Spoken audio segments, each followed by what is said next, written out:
Yung happy Sunday nga po pala sa atin, alright? Ito nga pala ang backpiece ni Viva Max Nina, Still in Progress. Yan, umaga na naman, nagbo-voice over tayo. Naka-live nga po pala yan sa Mewa TV FB page. Yan. So, ayan, yung pagoda.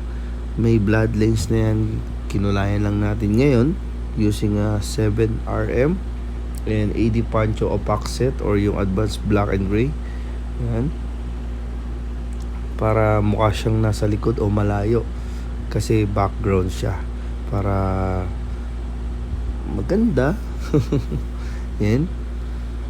Yung voltage nga pala na ginagamit ko dyan is 6 pababa. 6 voltage pababa.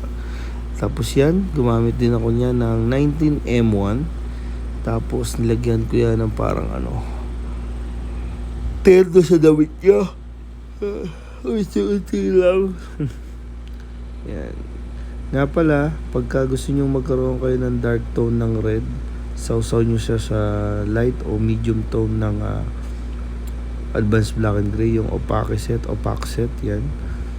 Magkakaroon na kayo ng dark tone.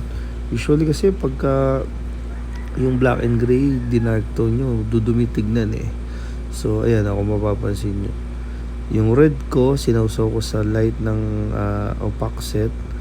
Yan. Kaya nagkaroon siya ng parang magenta, dark magenta. Tapos, habang nauubos yung ink sa needle, pwede mo siyang isausaw sa red, tangerine, tapos orange. Yan.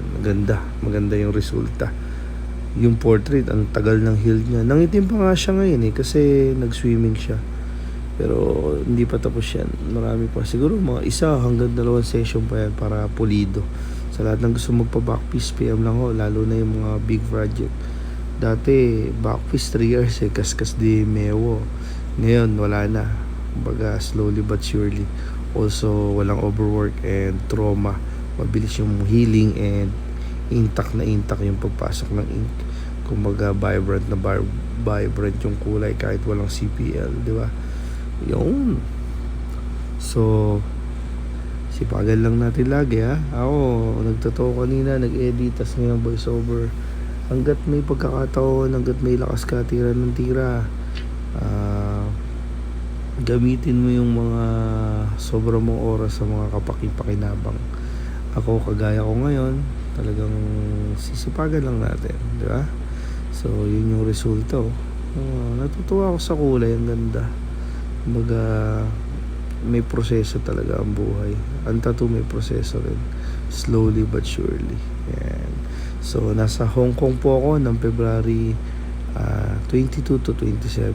Be my client po sa Mewo Tattoo International, and hopefully sa bansa niyo naman sa mga susunod na buwan o panahon.